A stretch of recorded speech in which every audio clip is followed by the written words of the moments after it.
Ladies and gentlemen, thank you for your patience in holding. We now have our speakers in conference. Please be aware that each of your lines is in a listen-only mode. At the conclusion of our speaker's presentation, we will open the floor for questions. Instructions will be given at that time on the procedure to follow if you would like to ask a question. It is now my pleasure to turn this afternoon's conference over to Chris Hund. You may begin. Thanks, Chantel, and good morning or good afternoon, everyone, depending on where you are. Thanks for joining us for the monthly TeamStepps webinar. This is the one for November 2013. And today we're talking about implementing SBAR and how you can improve communication and response times in critical care transport. So very excited about today, focusing in specifically on the tool, and I think that you're going to really enjoy that. I hope you. So just a couple acknowledgements to start off the day, as we always do. I'd like to thank the Agency for Healthcare Research and Quality, and in particular Jim Battles there, who fund all of this work in the national implementation of TeamStepps. I'd also like to thank Heidi King and the Department of Defense, who've always been partners with AHRQ throughout the whole genesis and running of TeamStepps. A little bit about ourselves, the project team. My name is Chris Hund, and I'm the project manager for the national implementation of TeamStepps. And the team here, we all work at the Health, Research, and Educational Trust, otherwise known as HRET, and we are the nonprofit research and education arm of the American Hospital Association. I'd also like to thank David Baker and his whole team at Impact International, who are partners with us in this journey and are just very integral to all the work that we do on TeamStepps. So just a few words about today, the TeamStepps, or not about today, but about the program in general. TeamStepps Master Training, we offer 2-day master training courses.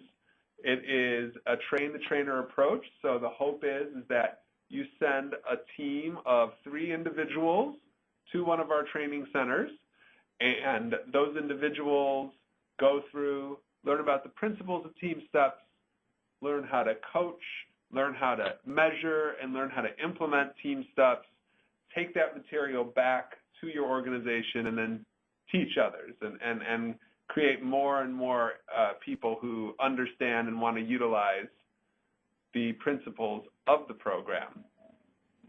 So we have some good news in that on Monday of this week, we actually opened up registration for all the trainings through March. And so if you head on over to TeamStepps.org, which is our website, you can go in and see a link to go register for the trainings through March.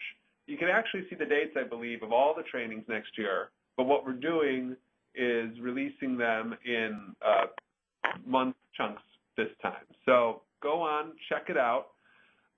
Please don't get confused. The TeamStepps website through the Agency for Healthcare Research and Quality is being updated right now, so there's an old link there for the registration. So head on over instead to TeamStepps.org, and that's where you can link in for the trainings. And we're asking this year that everybody come in a team of 3, just so that we make sure that we get a good, solid group of people there and that you can have somebody there to talk to about your implementation and about how you're going to do things when you get home.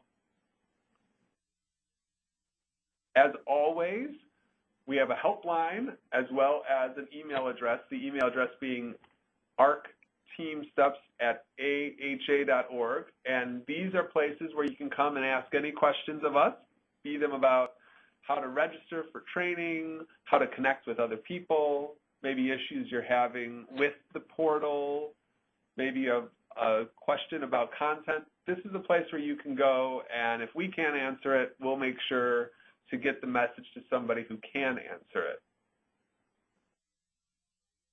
So just some rules of engagement for today. The way we like to do question and answer is for you to use the discussion area that you see on the upper left-hand side of your screen. That's where we'd like you to type in your questions. A lot of times, people have very similar questions. And so what we're able to do here is look at those and kind of put them together in a line of questioning, and then I'll do a Q&A session with the speaker at the end. And if we end up exhausting all of those questions in the discussion area, we'll then open up the phone lines so you could actually answer or ask questions of the speaker one-on-one. So use that discussion area, type in your questions as you think of them, and then we'll be able to ask them all together at the end. So now on to the main event. Today's webinar presenter is Ken Miller from UCLA and the UCLA Health Critical Care Transport Department. He's the Assistant Director and Educator there. And a little bit more about Ken and where he comes from. UCLA is one of the brand new regional training centers this year. They did a fantastic job in a pilot test during the summer, and they're going to do a full amount of training this year with us. So if you're interested in going to a training and it works out, there's no place nicer than getting to go to LA, especially if it's kind of chilly out, like it is here today in Chicago, where I believe it's 20-some degrees. So I'd like to welcome Ken and pass it over to you for the contents of the webinar. Thank you very much, Chris. Hi. Good morning from sunny, warm California. I lived in Chicago for 14 years, so I understand the cold weather.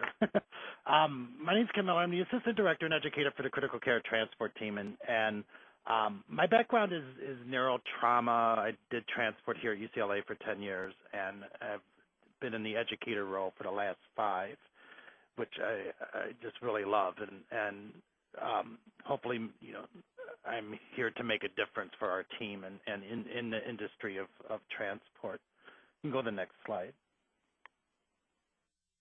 The goals of this webinar are basically to really discuss the rationale for implementing the SBAR with our team. But my goal is really to share my experience of implementing this SBAR as part of the transfer of patient information for our critical care transport team.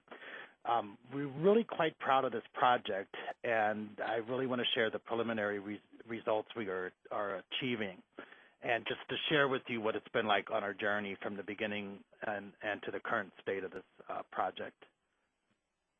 Next slide. A little bit about UCLA Health. We provide the best health care for the people of Los Angeles. We're rated number 5 in the nation by U.S. News and World Report, and best in the West. As a healthcare system, we are very committed, though, to quality care, patient safety, and in our vision, acts of kindness. So we really do put our patients first here in the patient experience, and that was one of the driving forces behind implementing the SBAR, and to make our patient experience and patient safety top priority. Next slide. We're also a newly designated regional training center for TeamStepps. I left some information there. I believe our first classes are in February, which we have lots of 80-degree days in February. So please come. Like Chris said, we are newly designated. I am one of the master trainers. So come out and have a great experience with us. Next, please. Now I'm going to talk a little bit about the introduction, about who we are. We're Critical Care Transport. We have 3 sections, but we all work together as well. We have a pediatric critical care transport team, which usually consists of an RN, respiratory care practitioner, and a physician, depending on the acuity of the patient. We average 30 to 40 interfacility transports per month. We do fly, either rotor or fixed, and we do a lot of surface transports. Our adult CCT team, which consists of an RN and respiratory care provider and physician, depending on, again, the acuity of the patient. We average a little bit busier of 40 to 50 interfacility transports per month, but those are all ground. We don't fly with our adult team. The ambulance transport services section, we have basically 6 ambulances, each staffed with 2 EMTs. We average 325 basic life support transports per month. Now, when we do adult CCT or a pediatric by ambulance, then we do use the transport services and use the EMT staff. But just the EMT staff alone, they do 325 a month. So we're quite a busy place. Next. Medical Plaza is there's 3 buildings that are connected to our new hospital, and these are outpatient clinics, and they consist of doctors' offices, clinics, and patient testing areas. We get a lot of calls for transport from there, especially when a patient comes in and they want them to be evaluated in the ER, or they just want to do a direct admission. So they do call our transport team, and we do respond over there to get the patient, make sure the patient's safely transported and brought to the ER. These are the highest number of our ambulance transports per month. We do 15 to 20 BLS and 4 to 5 CCT. So they do keep us quite busy. Next, please. So the first thing I needed to do was really define the problem and create a team. Just a little background with this. I went to Seattle and took my training, and I thought, what could I bring back to my team from this TeamStepps training that is really going to improve our team effectiveness and improve our safety? Next slide, please.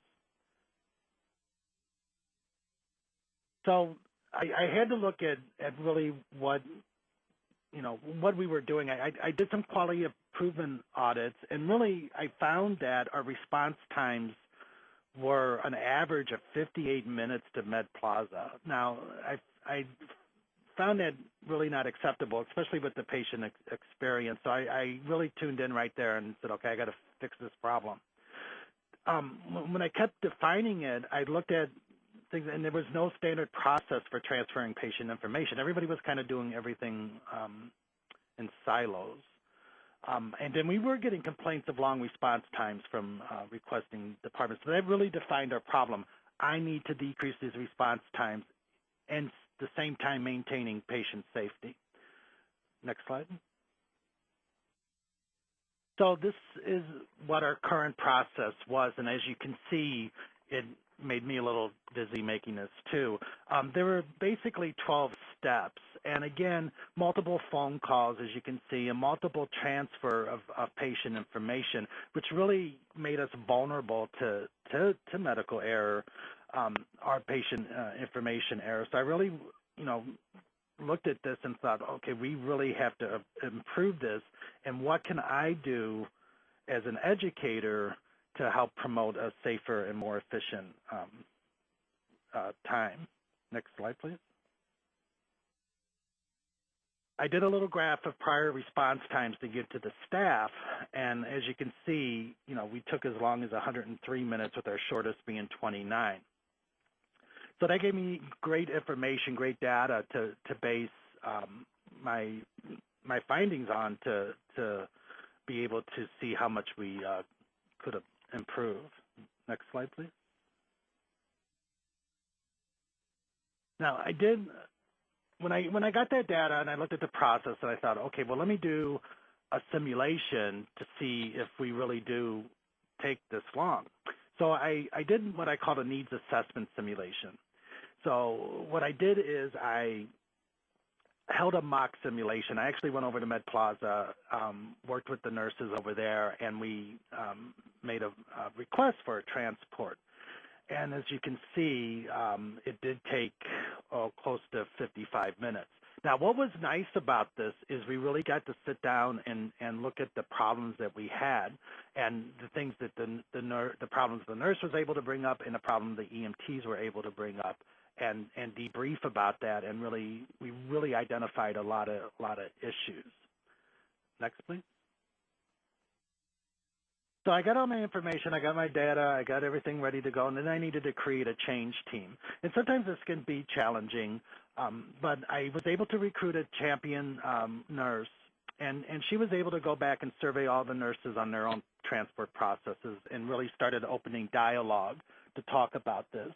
We were able then to identify some strategies that could improve the response times. And at that time, too, I talked a lot about SBAR and what its purpose was, and everybody really did like that idea. This person was able to recruit other staff members to be on board, and we really all came up with a shared mental model, again, of increasing team efficiency and patient safety. I then met with our unit director and myself and then the staff, and we really looked at this problem. Next slide, please. So the next thing was designing the intervention. What are we going to do here? How are we going to apply this SBAR? Next slide. So, of course, you always have to come up with aims. You always have to come up with some kind of goal. Why are we doing this? So we all agreed that we want to decrease the response time to the medical plaza from the average of 58 minutes to 30 minutes. So that was our goal. And we wanted to improve and standardize communication among team members. And we all know that, there's still 98,000 deaths a year caused by medical error, and 80% of those errors are caused by miscommunication. And we really needed to standardize our communication from the requester to make sure that we respond with the right equipment, with the right stuff, and be able to take care of that patient. And again, to improve our patient safety. And the overall goal, again, is to enhance our patient experience. If the patient has to wait an hour and a half to an hour for transport, the experience just isn't great. The next slide, please. So we came up with the cause and effect diagram, again, and this was of the simulation. So we were able to identify several things, but the main thing was that communication. Again, there was no standardization, and everybody kind of did their own thing. The logistics with the equipment and systems, those are easy fixes. We just had to find out where to put the equipment, where's the best place to put it, an elevator key to speed up the process. Those are easy fixes, but the challenging one was the communication. Next slide. So we came up with some solutions using an elevator key, set aside the equipment, but the big one for communication was implementation of the SBAR. Next.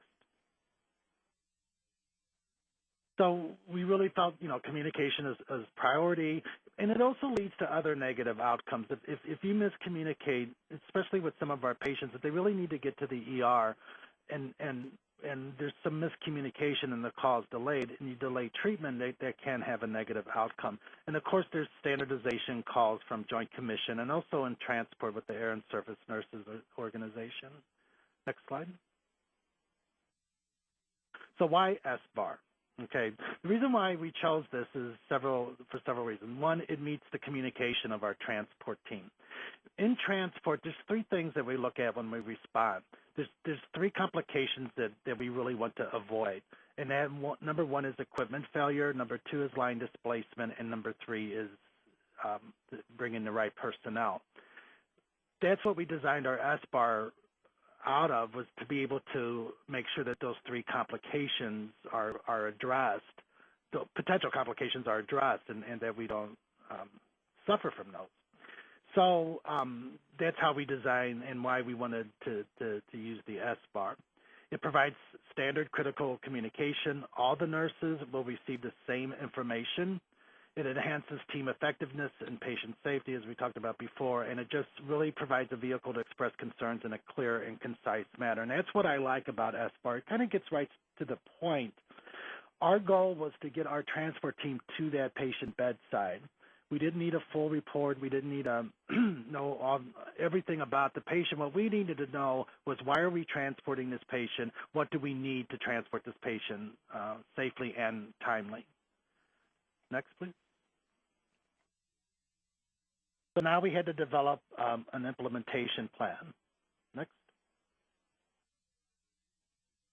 So I came up with a timeline of the project, and of course, like any timeline, sometimes the dates have to be flexible. But we started back in September and kind of worked our way through October.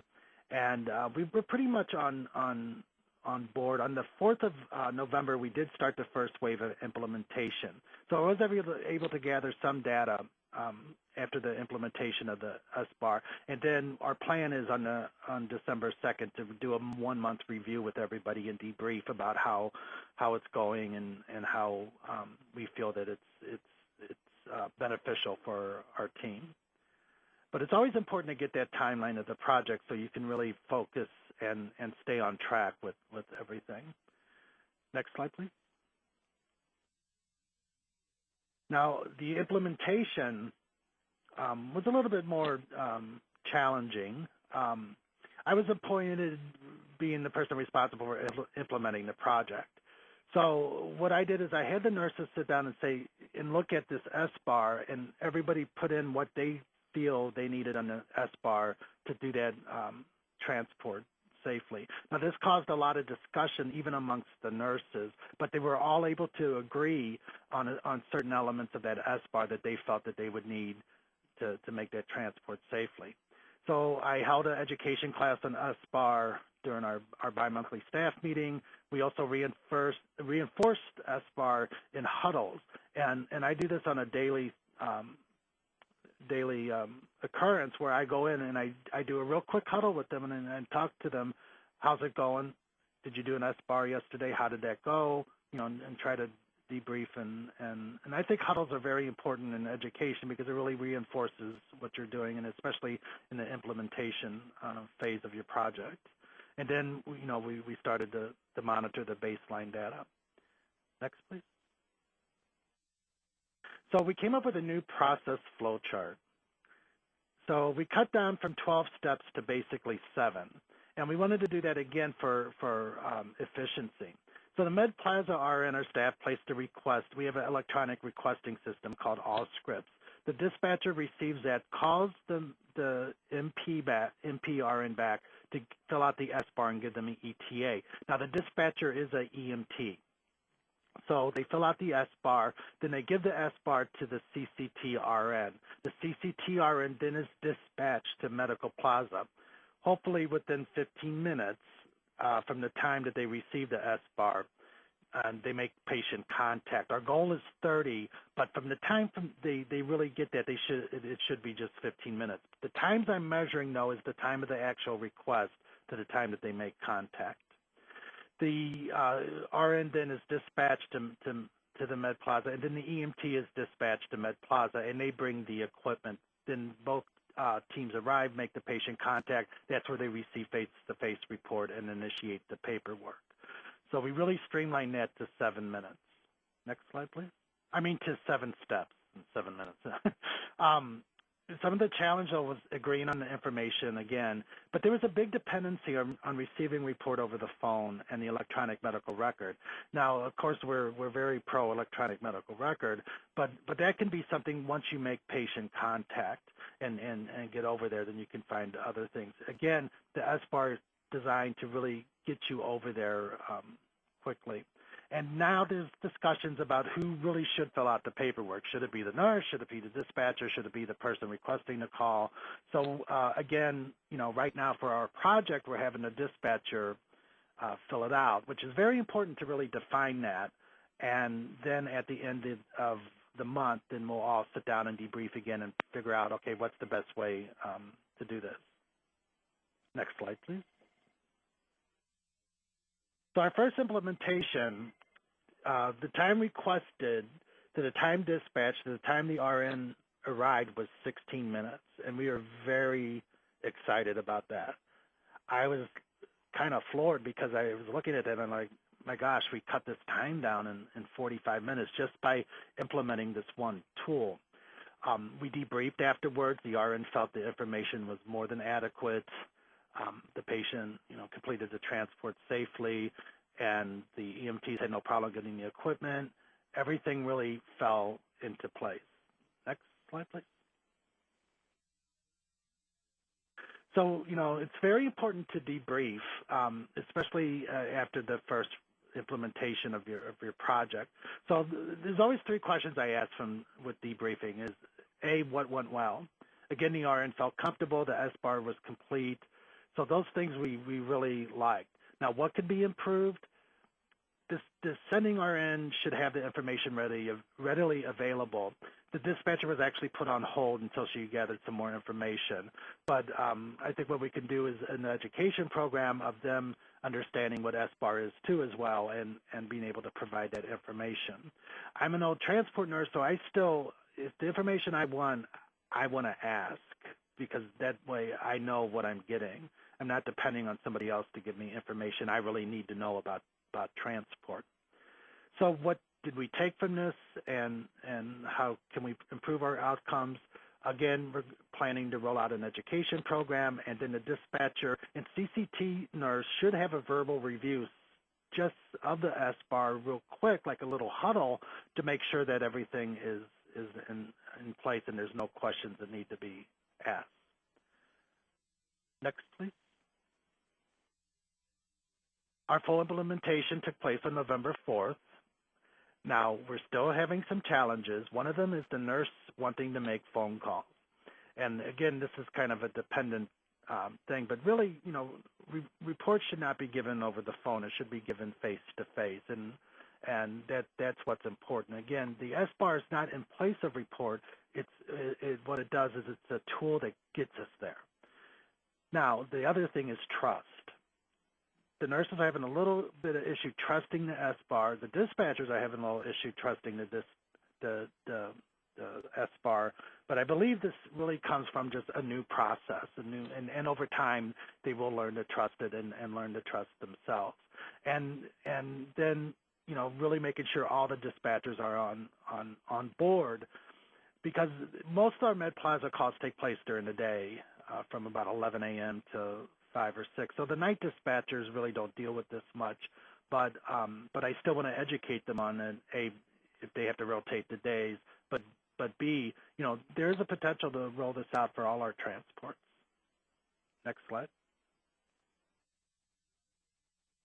So I was able to gather some data for this presentation, and if you see our average of 58 and then simulation of 55, we're really doing well, and every transport has been under, again, 30 minutes, and hopefully we can even get that down further. But we will be keeping track, and again, like I said, at the end of December 2nd, we'll be able to really see how effective we are, and if it is very effective, then, you know, we need to look at our other transports and see how SBAR can fit into that to get us there in a timely manner.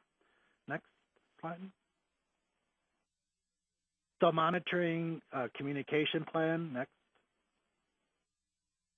The monitoring plan is we're going to collect data from all scripts. That's our official database. We also have our own database that we keep, but the official one is all scripts because the EMTs enter and the dispatchers enter and the nurses, and we're able to pull that information out of there. And what we're measuring, and I'm really defined with this, is the request time to patient contact, not the dispatch time. There's a difference between response times and dispatch times because there's an element of time in the middle there, and we really want that to be 30 minutes. We're planning on sending out evaluations to the Medical Plaza staff, see how they like it, see how they feel that the times have improved. We're going to monitor the data on a monthly basis and post it. We have a unit activity board that we have in our unit that we post in our office, and we post data up there so the staff can see how well we're doing and what we can improve on. And then I plan to conduct still some unannounced mock simulations. Now, this is kind of that, I don't know, I call it a secret shopper type thing, and sometimes the staff is not too happy with this, but it really does give us a very clear picture on what the problems are, and it really is helpful. And again, you know, debriefing afterwards, you really have to tell the staff, you know, this isn't punitive, this isn't, you know, we're not, you know, checking up on you. We just want to see what the problems are to make, again, you know, that shared mental picture of getting that patient, making that patient experience great and getting them to where they're going. Next slide, please. Communication, again, like I talked about, we put our data results on the board, and we discuss the results in our team huddles and staff meetings. You know, and I think this is a big one, and I think sometimes as administrators and managers, we forget this, but we really need to reinforce the vision of the department and the shared mental vision. We get in trouble when people stray away, and we have to pull them back, and we have to always remember, you know, why are we here? What's our department's vision? What's our mission?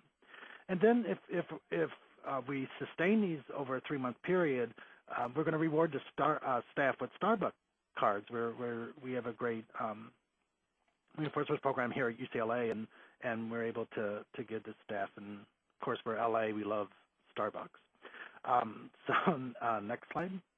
And I think that's very important to reward your staff and to really tell them, you know, they're doing a great job. Take-home points, conclusion of this presentation. Next slide.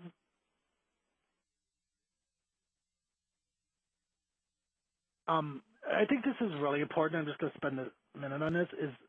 You have to allow the direct care staff to provide input and listen to their own evaluations. Because sometimes as managers, we sit back and we're like, okay, well, I think it should be this way.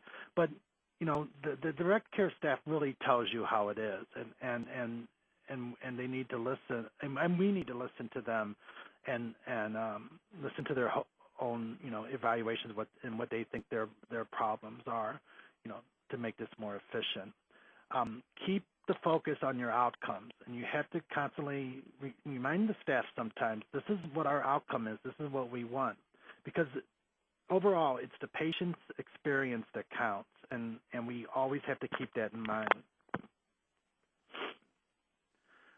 Take hope, next slide. So in conclusion, SBAR provides a standardized framework for communication, and in transport, that is essential. We need to be standardized. We need to get all the same information, so we're all prepared to go over to meet that patient. It enhances team effectiveness. You can see that through our data, just our early results. We've decreased this time by at least 45 minutes, or at least 35 minutes to 45 minutes, and that's effective. That makes us a great team, and we're keeping it safe. We're getting the right information to get us to the right place, and then the overall TeamStepps experience, it just enhances the patient experience, because the patient then, you know, they feel safe. And we've had, you know, again, you know, some success. I look in the future to use SBAR more in a global sense in our department, with all our transports, even BLS calls for the EMTs, and it's just really proven to really work. Next slide. And here's some references for your viewing. I want to thank the TeamStepps, Chris and Dave, for really, and Alexis, for giving me this opportunity to present this. I'm a big believer in TeamStepps. It works. If applied correctly at the right time, it really does work. And I'd like to thank our UCLA Simulation Center, Dr. Stedman, Yuming, and Jamie Steiner, the manager. You guys have been great and given me a chance to represent nursing in the TeamStepps. And I'd like to thank my director for her, Ann McNeil, for her guidance and support for this project. And most importantly, I want to thank our team, because without them, you know, we really wouldn't be able to do this and do transport. But they're the backbone. They're the most important ones. And all the nurses, all the EMTs, all the respiratory therapists, or physicians, thank you so much for all your hard work and dedication. Next. And we're at the questions and answers. Thanks, Ken. This is Chris.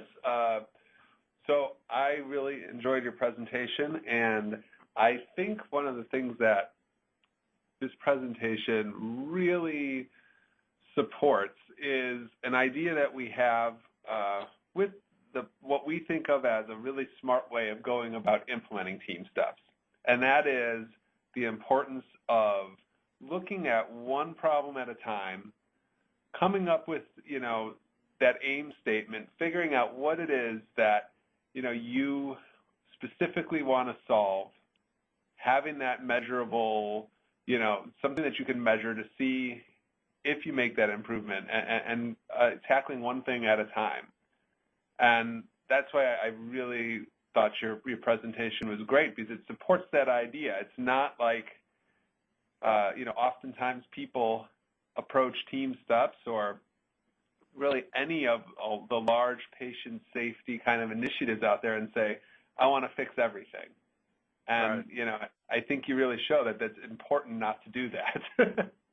Right. It's very important to really know what you're aiming at. And that's why I came up with this SBAR, because I knew we had to decrease those response times, but yet keep it safe. And I knew that SBAR really fit that picture. And again, the data I'm getting back, it really does. And it's been a really great experience. That's good. So you talked some about in your presentation about how you met with members of your team, some of the nurses, other people on the team, the people involved in dispatch, and you talked about customizing each section of SBAR to meet your needs. And I think that's really important, and another good takeaway point for people that, they should play around with all of the TeamStepps tools, figure out ways to customize them to make it work for them. Things aren't set in stone. So can you talk a little bit more about some of the things you did to specifically customize each of those steps? Sure.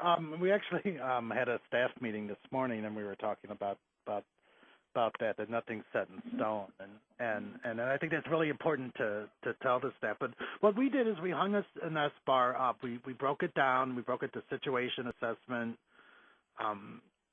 and background and recommendation, and looked at it and say, okay, what in the frame mind of a transport nurse, what do you feel is important to know about the situation? And the big question was, why are we transporting this patient? Why are we being called? So that section kind of addressed that. Then the assessment part, which was the hardest one to kind of trim down because everybody wants to know everything about everybody. So It's like, what are the essentials that we need to know to get over there safely? One, vital signs, any allergies, but we kept it really short. And again, the nurses agreed on all of this as transport nurses, and I think that's really important because in that way everybody gets the same information. The background again, and a little bit of the history, why they came into Med Plaza, why were they being admitted, and then any recommendation. Hello? You're still on. Hello? Oh, okay. I'm sorry. I heard this. So that's how we did, and we hung it up in the office, and we talked about it in the meetings, and Huddles too, which was very important. And then everybody came in agreement what should be on that. Again, I think one of the biggest things, Chris, is some people view SBAR as a way to give handoff report as nurses, and it's really not used for that. It's used to communicate a problem. And the nurses really had to understand that, and that was a big educational component of it. Because it's kind of thrown around. That's a really good point, is that, there are people do often times and make the argument for using SBAR as a handoff tool, but there are, it is more for the communicating the problem, like you're saying. And there are actually, all kinds of, other good handoff tools, including the I pass the baton tool that's in the TeamStepps kind of principles that one could use. But SBAR really is more about this communication, like you're saying, to get that critical information that, needs people's, attention and is about the patient's condition. And it really works in this situation. It really does, and it gets us over there, with enough information that we can do that transport safely.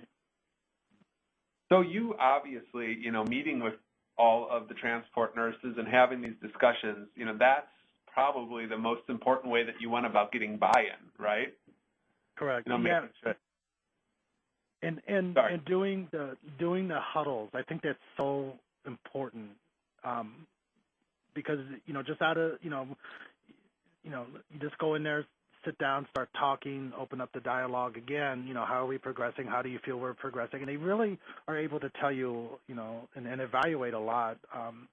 But it really gets their buy-in because they have a big say in it, and it really, and you need that champion as well. I think that's very important, that person who shares your vision and really is kind of that model for the rest of the team. And then, most of them all fall in, and we really had no trouble. And then we're a small group, too, so we all know each other. I think there's 8 of us. So it's, it's a little bit different than a huge... Yes, that's something that so 2 things. So one thing, I thought it was great that you're utilizing tools like Huddles and Debriefs I picked up on to support your implementation. So you're using, TeamStepps tools to support the implementation of another TeamStepps tool. So I liked how that, that's a nice message. But it works. It really does. Yeah. So one of the things you just said, you have a small team working on this particularly. So I know that this is in the future for you guys after everything gets, studied a little bit more in your team, but you were talking about spreading it throughout the transport department to other,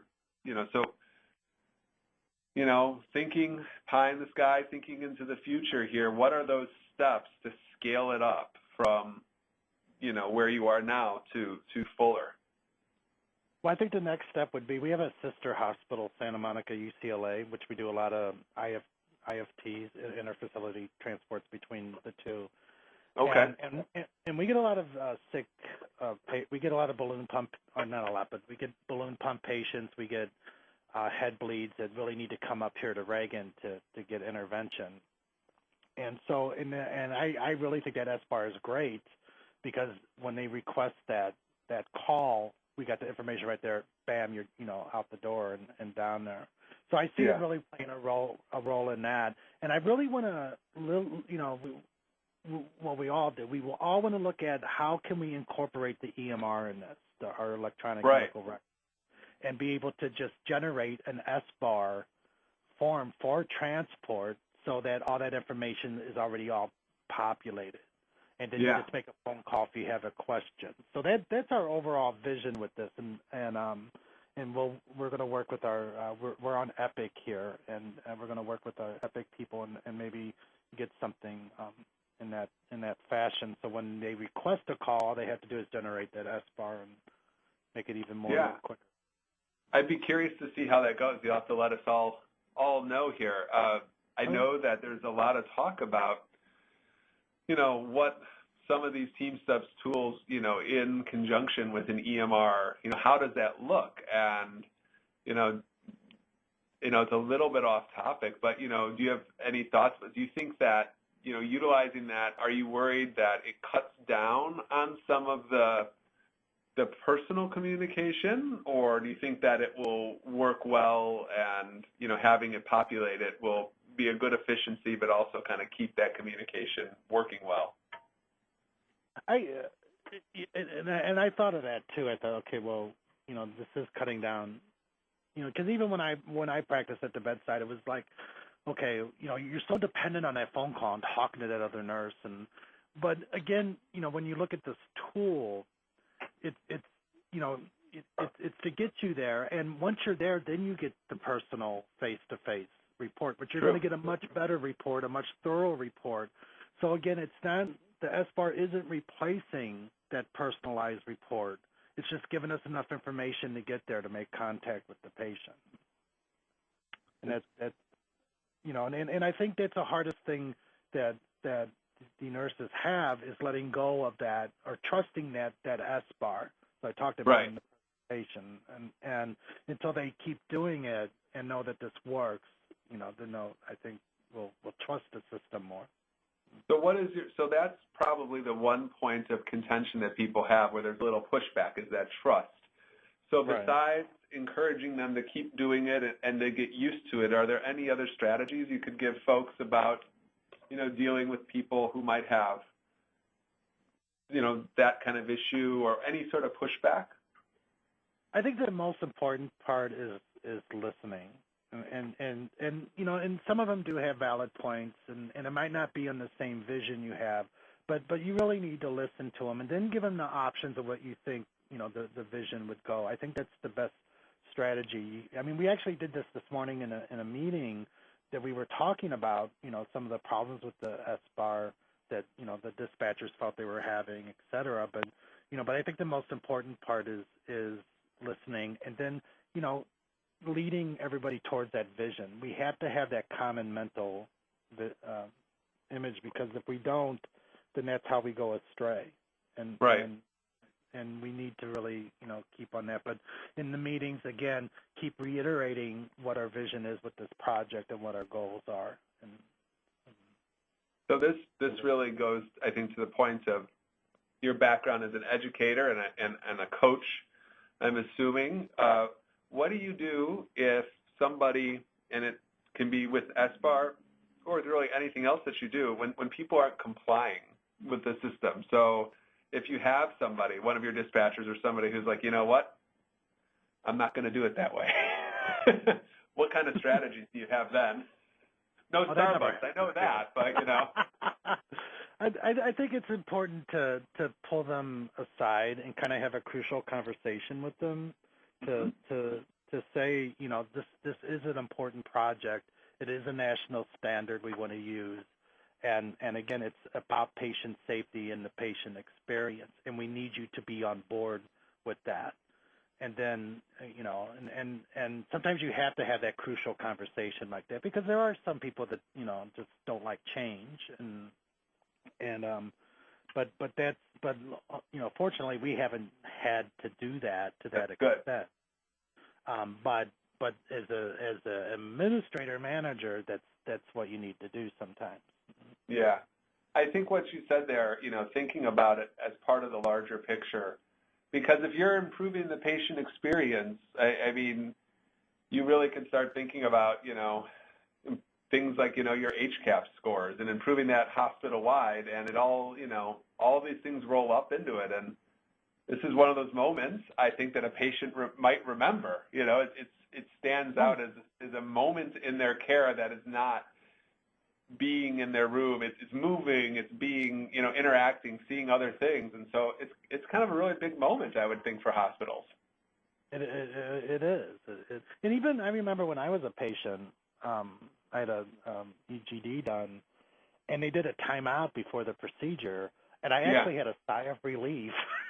Like, oh, they're actually doing it. And, it's nice to see it when it's when it's in action, No, I think that is, it is important. Yeah. Well, Chantel, I want to, I've been kind of dominating the conversation here with all my questions. Is there anybody online that, can you open it up from the phone to see if anybody has anything specific for Ken? I sure can. Everybody, we'd like to open the floor for questions. If you would like to ask a question, you may press *1 on your touch-tone phone now. Once again, if you would like to ask a question, you may press *1 on your touch-tone phone now. Our first question will come from Johnny Lett, medic. Yes, hi. Hi, Johnny. I wanted to find out what the staffing ratio is for CCT rigs. For CCT rigs, we have 1 RN, 2 EMTs. Los Angeles and California is a little bit different with our medics, because we're not allowed to use paramedics in transport in the way we have it set up in the hospital. So that kind of limits us to the 2, EMTs. And then if the patient, we try to use some guidelines. If the patient's on more than 50% O2, then we always take a respiratory therapist or respiratory care provider. And then depending on the acuity of the patient, if they're going on ECMO or they got, they're really hard to manage. Sometimes we'll have the ER doc or somebody come with us. I see. What do you think about a CCP nurse and one EMT? I really. And that's the driver. I don't think that's a great idea because, and we've had instances where patients have decompensated and have coded in the back, and that EMT is valuable. I mean, they're your right hand, and they know where everything is in that rig. They can jump on, help you with compressions. I just don't think it's a great idea, and we don't practice that here in California. I know it's not against our EMS guidelines. So is that a CNA or is that the BRN standard, or? It's actually LA County guidelines. So it's just LA County, so Northern California is not included in that? That I can't speak as an expert on. I can only speak for the LA County. LA County's got several different guidelines that are different, and I know of places in Northern California where EMTs can intubate. In the EMT intermediate. I can only speak. I'm sorry. Is there a website maybe that I could go to that might spell this out a little bit? Yeah, if you go to Title 22 and look at the scope of practice for like the paramedics and that. But I think the best thing is to contact your county EMS board, EMS agency, and see if they have any restrictions on that. Because in California, again, it's the county agency that sets the guidelines, and then the state is after that. Okay, so, I'll do that then. Yeah, I would do that. That would be the best way. But honestly, again, that patient, you really do need two people in the back of that rig, especially. I agree with you. I agree with you 100%. Thank you. Thank you. You're welcome. Thank you. Our next question will come from Rosemary Graff. Hi, Rosemary. Hi. I'm a respiratory therapist, and I work in a primarily outpatient environment and what you would refer to in your facility as the medical plaza. Right. We are attached to our facility, and we do provide clinic evaluations of medically complex patients, and it's a pediatric facility as well. Mm-hmm. And I have been trying since I came here to get a better definition of what should be involved and how best to do that, to transfer patients that are medically complex that need a little extra focus when we move them from point A to point B. I started by looking at Nemours, if you're familiar, in Wilmington. Have you ever heard? No? What's it called? Nemours Hospital. It had I've been contacting them lately about. Yeah, they're quite good at it. Yes, and then I went on and I found care transitions that was primarily geared at adults, but I felt like it was very appropriate for children as well, out of Colorado. Mm-hmm. Anyway, and the AHRQ guidelines for these patients are also very good. But my question is, I agree with you that SBAR is good for the window you're looking at. But what I'm trying to see is, what are we doing to ensure safe transfer and transition of care from point A to point B when a patient is medically complex and requires a lot of extra considerations to ensure they're being cared for? Right. Well, how would you work that one in?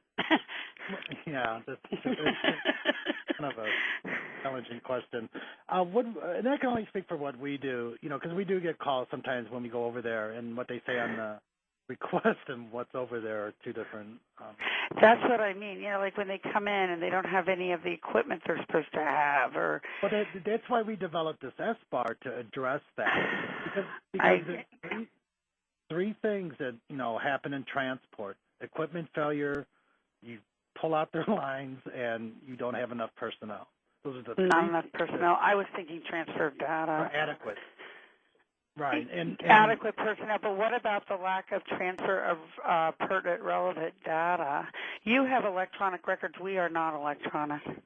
Yeah. The transfer knowledge should go like this. If you're taking it to the same facility, and this is what we do, we have the Med Plaza nurse call report to the ER charge nurse and give them the whole thing. We just get that SBAR. We get face-to-face report once we're over there, and then we take the patient to the ER and give a real quick handoff. Again, the nurse from the Medical Plaza staff from there are responsible to call the ER charge. What if these kids are coming from a long-term rehab, or they're coming from home? They're coming from a second home? That's the problem. We can get them from all sorts of environments. Right, and we do too. We have a transfer center here, and actually the nurse in the transfer center usually gets report from the long-term. So you still have the nurses taking a transfer report prior to admitting them into any new environment?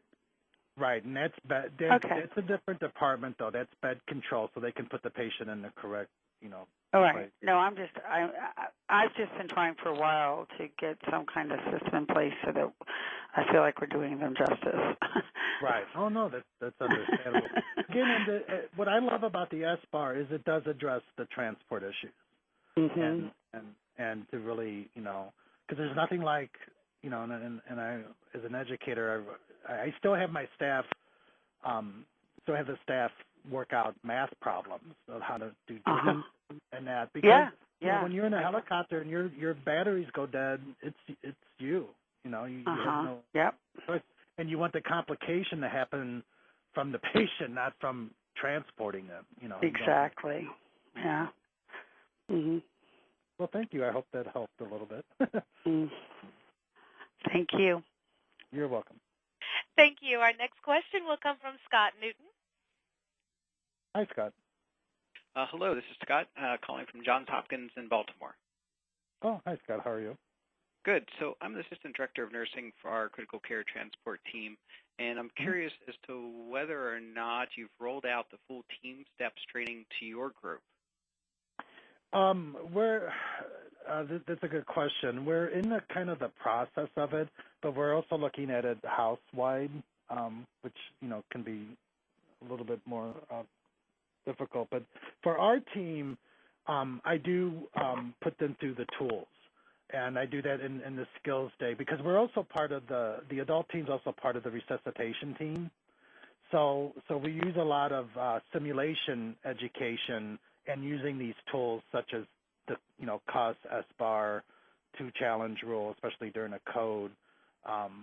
So in our department we are, but as an institution they've yet not embraced it entirely, which I think is that I'm for the whole institution embracing it, because then everybody talks the same language, and you just don't have silos of people using SBAR or using TeamStepps and another department. What's that?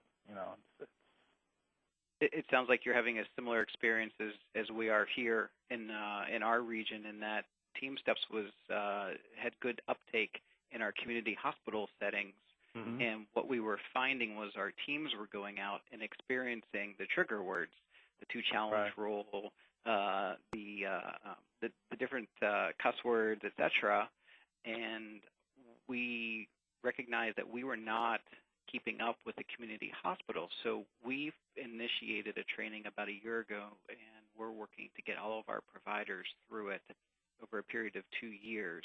And our full institution is not trained up either, but we've found it to be quite helpful, not just in interfacing with the outside hospitals, but then much like your experience in improving our own operations. So we appreciate you sharing with that today. Oh, no problem. Thank you. Thank you. Thank you. At this time, we have no further questions in the queue. Thanks a lot, Chantel, and thanks a lot, Ken. We are at the end of our hour, I think, here. So I just wanted to let everyone know that, we continue to have monthly webinars and will through September 2014. So keep an eye. Topics and speakers and all of that will be posted on the TeamStepsPortal.org very soon. Annual conference announcements will be coming very soon for June of 2014. So not only look to save the date to attend the conference, but if you want to be a presenter, there'll be a call for abstracts very soon. And then one last thing, just wanted to remind everybody that registration is open for the courses through the month of March. There will be more courses past March. We're just doing registration in batches this time. And when you register, know that we are asking people, we're requiring people to register in teams of 3 from your institution. We find that that team of 3 really does go a long way to making the portion of the course where we talk about implementation especially very good, to be able to have people chat and not be there by themselves. So team of 3, find the link at TeamStepsPortal.org. Lots of courses available through March, as well as the dates for the courses for the rest of 2014. So, Ken, thanks again. I think I enjoyed chatting with you. Good questions from the audience too, and I appreciate it. Thank you. Thank you very much. Thank you. Ladies and gentlemen, at this time, this conference has now concluded. You may disconnect your phone lines and have a great rest of the week. Thank you.